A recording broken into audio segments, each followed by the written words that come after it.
Have you ever noticed how quickly satisfaction fades? You finally get what you've been craving. Maybe it's a new phone, a long-awaited promotion, or even a relationship, and for a moment, there's a rush. That brief flicker of joy makes it seem like everything was worth it. But before long, the feeling slips away, and a new desire takes its place. It's as if the moment you reach the summit, you realize there's another peak ahead, even steeper and more distant than the last.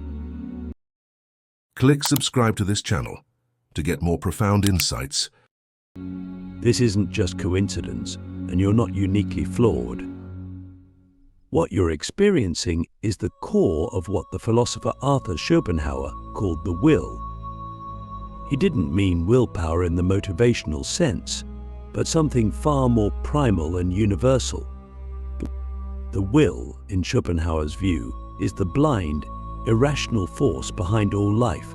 It's the endless drive to become, to achieve, to consume, to continue existing at any cost. And this will is never satisfied, because its very nature is to keep desiring. But we tend to believe we want happiness, but Schopenhauer flips that idea on its head. What we actually want, he says, is the momentary silence of suffering. Think about it. When you eat, you're not really chasing taste, you're trying to end the discomfort of hunger. When you seek love, it's not about union as much as escaping loneliness. Every desire, when fulfilled, only replaces one form of suffering with another. There is no lasting peace in this equation, only a brief pause before the next hunger. So what does this mean for us? Are we doomed to chase desire like a hamster on a wheel, running but never arriving? Schopenhauer's answer is unsettling but liberating. Yes, as long as we remain unconscious of the will's grip, we are doomed. But awareness is the beginning of freedom. The more we understand the mechanics of our suffering, the more we can begin to step outside of it, not by fighting it head-on, but by seeing through it, by observing it as something separate from who we truly are. Let's imagine for a moment that you could see your desires as clouds drifting through the sky of your awareness. You don't control them, and they don't define you, they just pass through. You feel hunger, you feel loneliness, you feel ambition, but instead of acting immediately, you simply watch. That space between impulse and reaction is where the magic happens.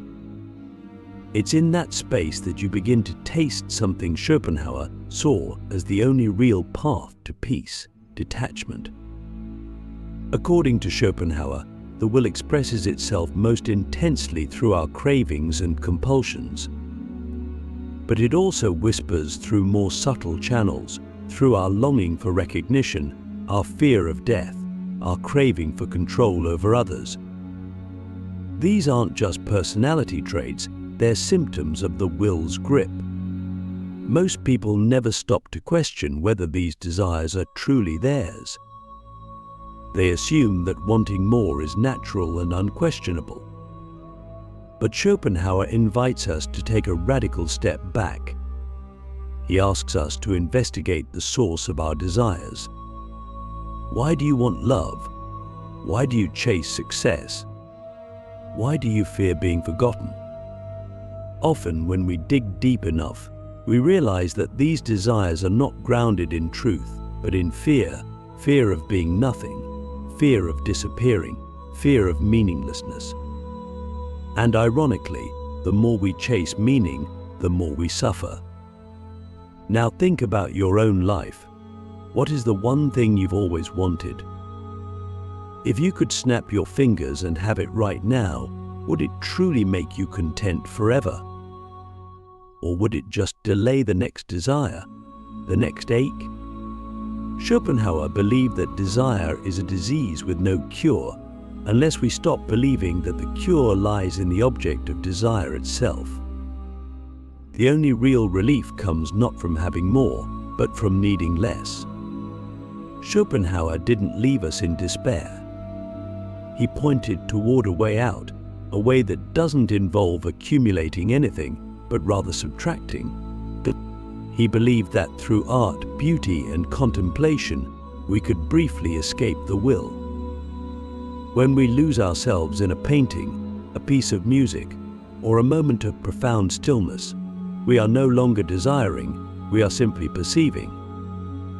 We become pure subject, aware without grasping, present without craving. In those moments, the will loses its grip. Have you ever listened to a piece of music so deeply that you forgot your name, your problems, your story? That wasn't just emotional escape, it was philosophical transcendence. You were no longer a person defined by wanting, you were simply a being, experiencing the world without filters. That's the state Schopenhauer believed offered temporary freedom from suffering.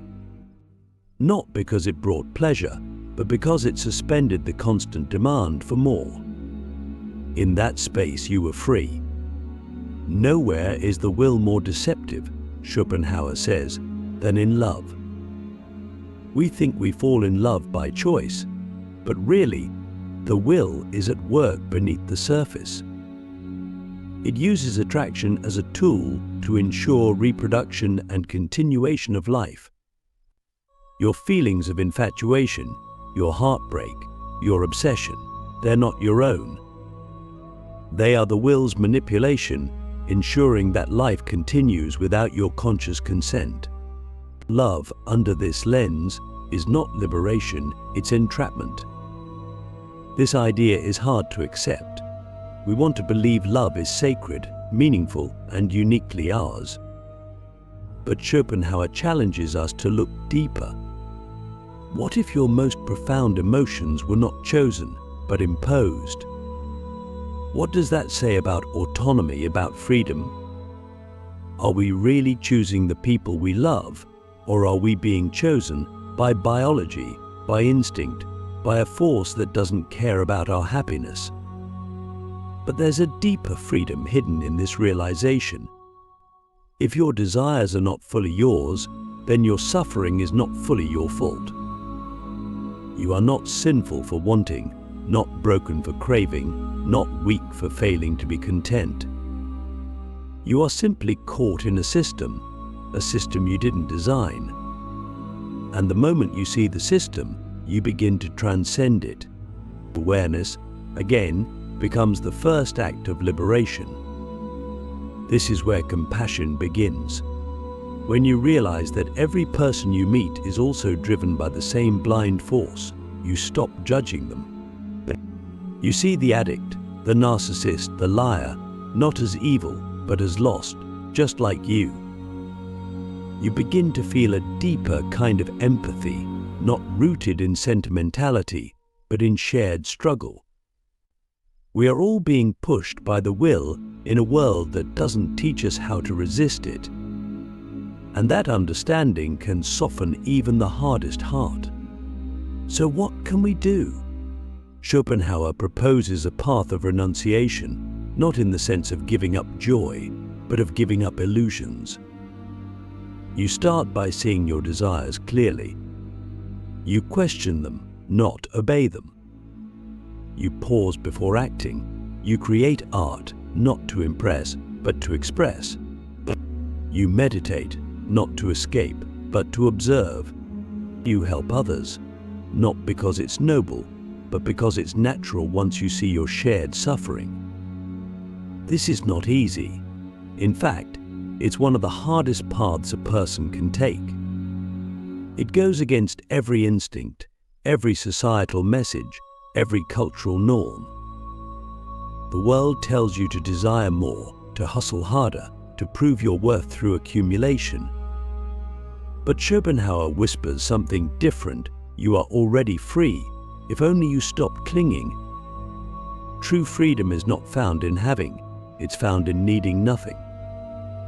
And it all starts with a question that cuts through the noise, the cravings, the chaos. Who would you be if you had no desires at all? Sit with that. Feel the silence it creates inside you. That silence is not emptiness, it's clarity. And in that clarity, you might just find the first taste of peace. Let's dive deeper, because if we stop at awareness alone, we risk turning Schopenhauer's insights into just another intellectual curiosity. Awareness is powerful, yes, but unless it transforms how we live, it remains passive. But Schopenhauer wasn't just offering a philosophical diagnosis, he was offering a way of being. A way to navigate this strange, painful, beautiful existence without being consumed by it. At the core of his solution is something radical: resignation. Not the depressing kind where you give up on life, but the spiritual kind where you stop resisting the truth of existence. This kind of resignation is not despair, it's release.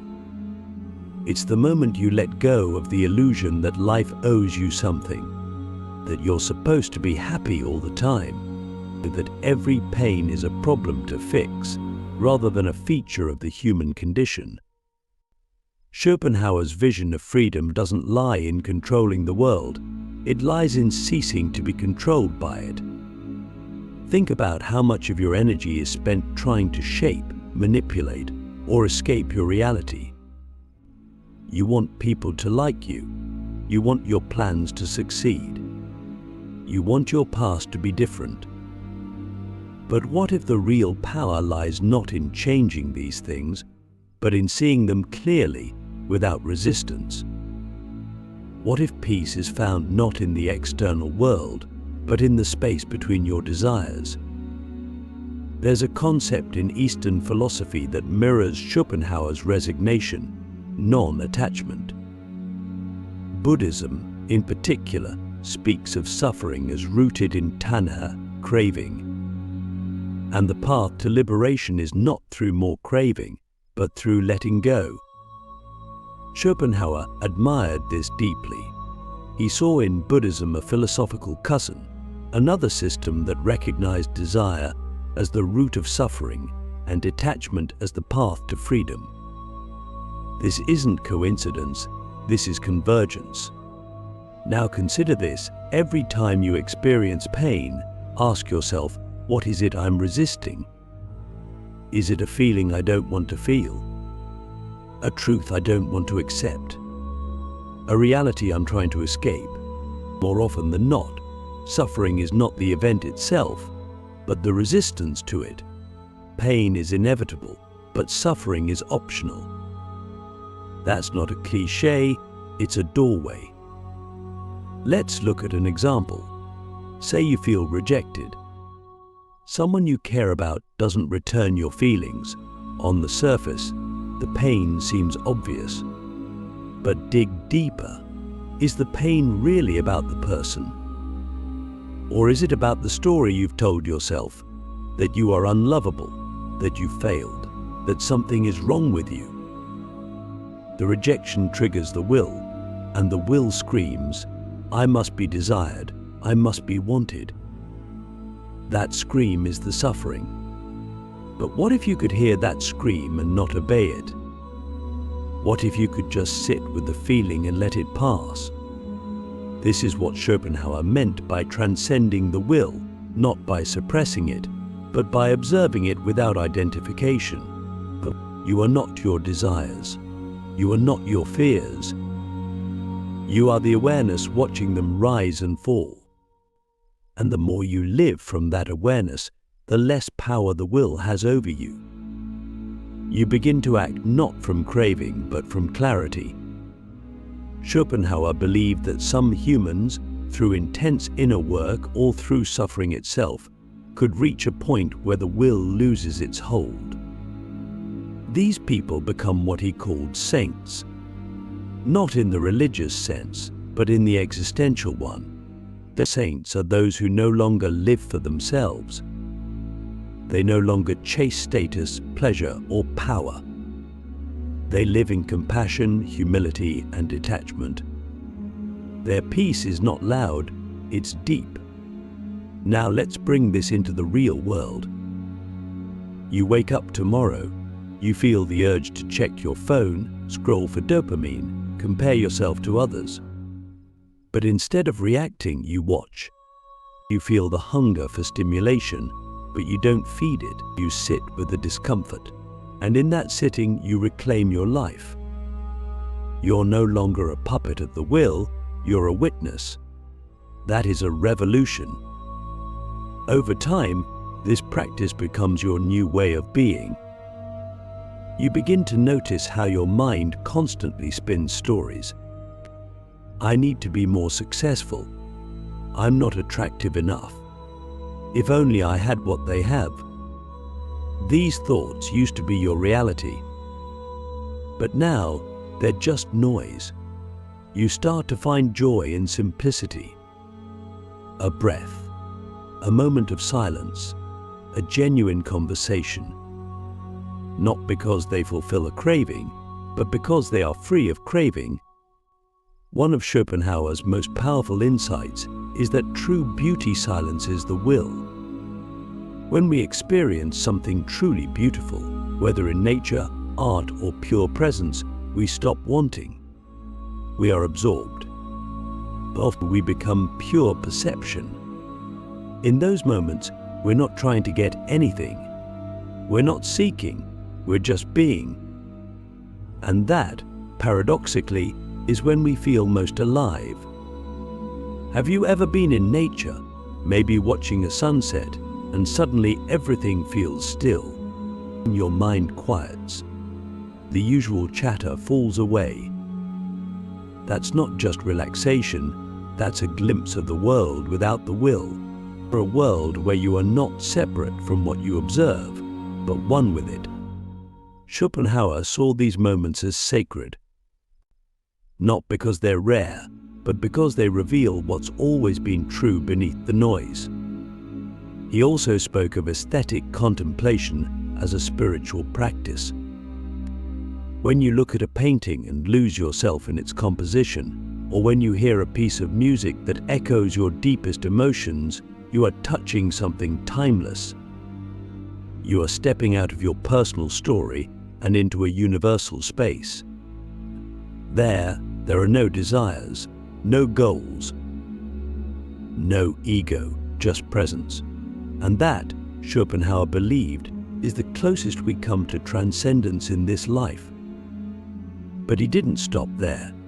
He also emphasized compassion as a way to dissolve the illusion of separateness. When you truly recognize that everyone is driven by the same blind will, you can't help but feel compassion. Not pity, not superiority, but a deep, shared recognition of suffering. You realize that the person who hurt you is also hurting, that the stranger who annoys you is also lost in craving, that we are all trying, failing, and yearning together. This realization breaks down the walls we build around ourselves, but it makes forgiveness possible. It makes patience possible. It opens the door to love, not the possessive, fiery love of the will, but the quiet, unconditional love of the soul. The kind of love that asks for nothing because it already sees everything as whole. That love is rare in this world, but it is the antidote to almost everything. And that brings us to a deeper question. If we begin to live without the constant pull of desire, what drives us? If we no longer chase pleasure or status or recognition, what gives life meaning? Schopenhauer's answer is subtle but profound: awareness itself. To live from awareness rather than craving is to live in alignment with reality. It's to stop swimming upstream and instead float gently in the river of what is. This doesn't mean you become passive or numb. It means your actions arise from clarity, not compulsion. You might still create art, build things, help others, but not to fill a void.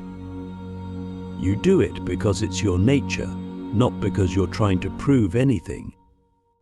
Schopenhauer's ideal human is not a monk who withdraws from life, but a person who is fully in life, yet untouched by its madness, someone who sees clearly and acts compassionately. Now, take a moment to reflect. What are the top 3 desires driving your life right now? Be honest. Is it love, success, peace? And then ask, where did these desires come from? Are they truly yours, or were they implanted by culture, by trauma, by comparison? The more you investigate, the more you'll see how deeply conditioned your cravings are. And in that seeing, they begin to lose their grip. This isn't about becoming cold or detached. It's about becoming real, about stepping out of the dream of I'll be happy when, and into the reality of I am here now. Schopenhauer's path is not easy, but it is freeing. It asks you to give up illusions in exchange for truth, and to trade momentary highs for lasting peace, but to stop chasing and start seeing. And here's the twist: when you stop needing, you start receiving. Not in the way the ego wants, but in the way the soul needs. Life becomes richer, more textured, more vivid, not because you have more, but because you want less. Every moment becomes enough. Every breath becomes sacred. Every person becomes a mirror, reflecting your own humanity. So where do we go from here? We go inward. We go still.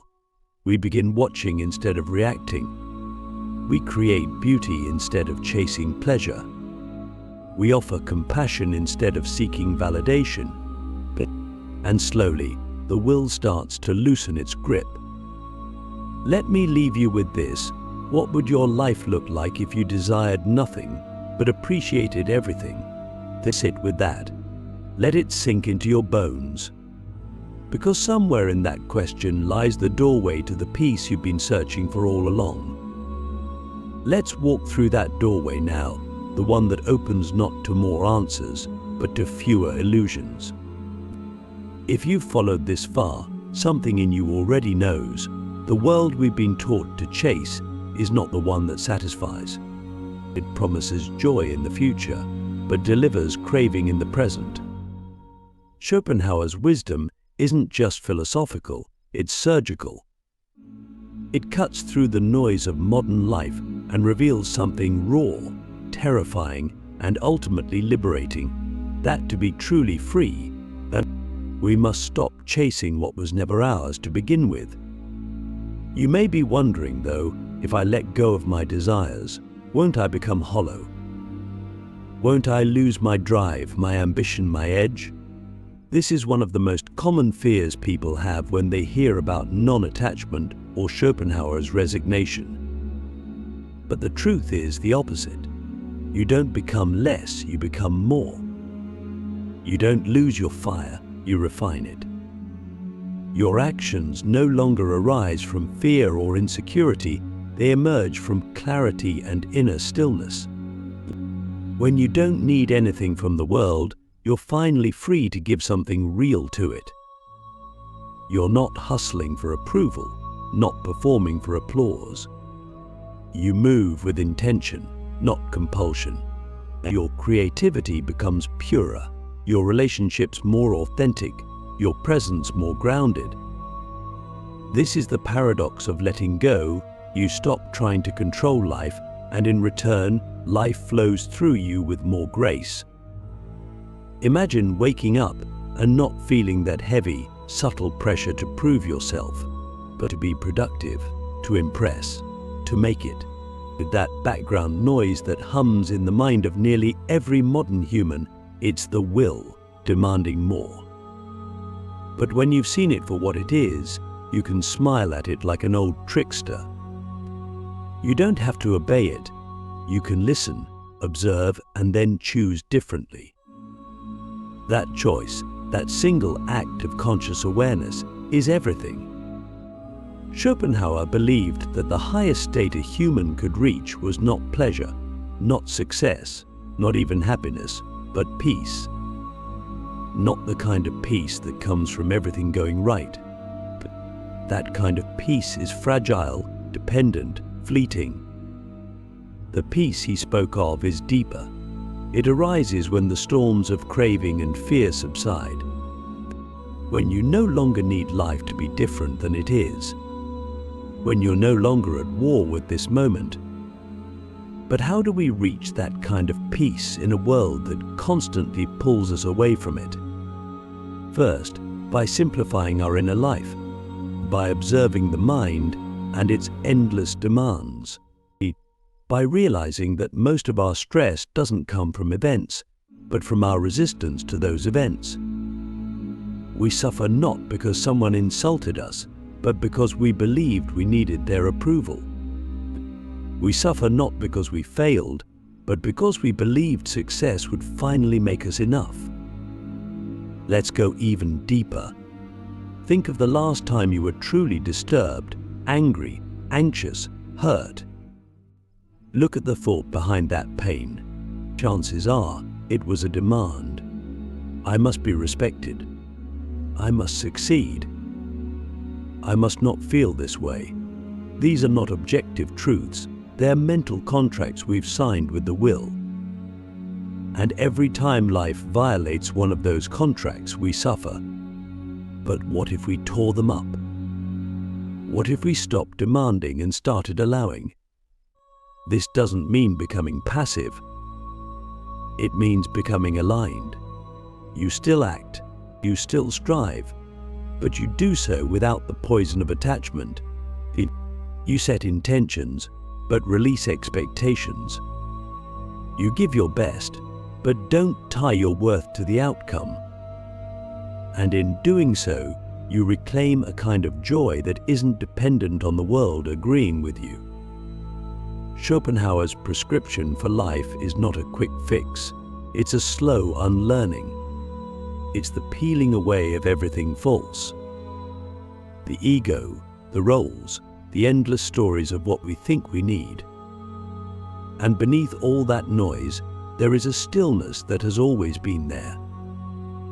He believed that through suffering, through introspection, and through beauty, we can begin to access that stillness more and more, until eventually it becomes the ground we walk on. Now ask yourself, when was the last time you truly felt still? Not just relaxed, but deeply, soulfully still, as if the world had stopped pulling at you. Most people never find that stillness because they're too busy chasing a life they were told they should want. But the moment you stop, the moment you turn your attention inward, you begin to remember.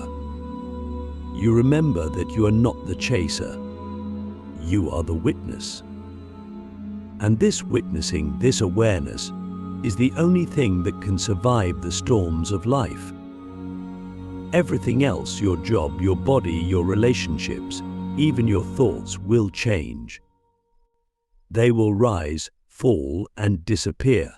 But the awareness beneath it all, that's what you are. That's what Schopenhauer was pointing to, even if he didn't use spiritual language. He saw that the only thing stronger than the will was the silent observer who could see through it. So where does this leave us? It leaves us with a choice. Will we continue to obey the will, to chase, consume, and cling until the end of our days? Or will we begin to loosen our grip, to soften, to see, to surrender, not in weakness, but in wisdom? Because the truth is, the less we cling, the more we feel. The more we let go, the more we receive. And what do we receive?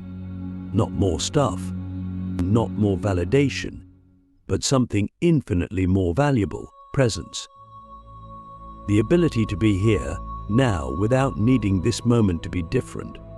The ability to see the beauty in what is, not what might be. The ability to live without grasping, to love without owning, to create without ego, to die without fear. That's the real prize.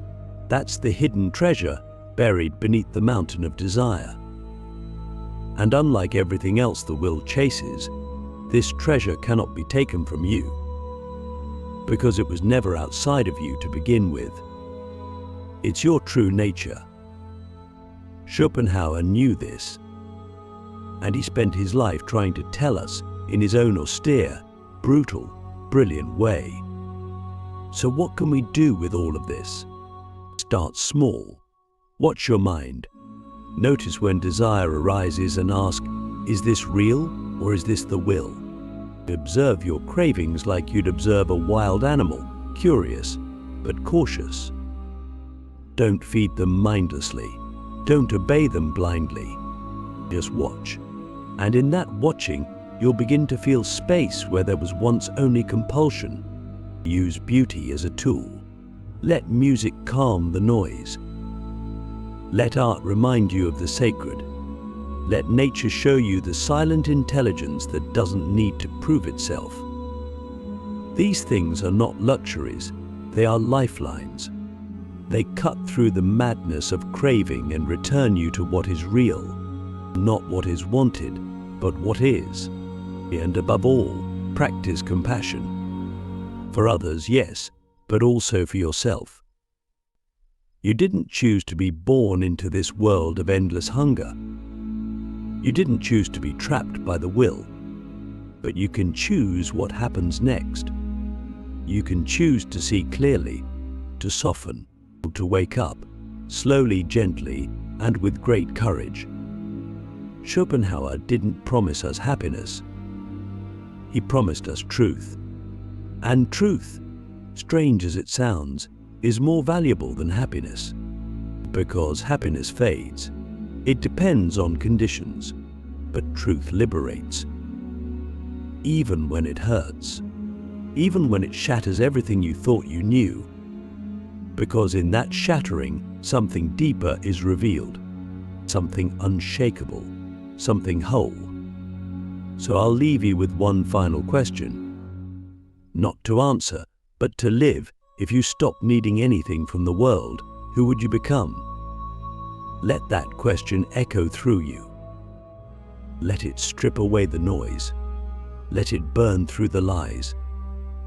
And maybe, just maybe, it will lead you to the peace that Schopenhauer, in all his darkness and brilliance, was trying to help us find. Because in the end, the cure for endless desire is not found in the world. It's found in the quiet space between the wanting. The space where you finally remember you are already enough.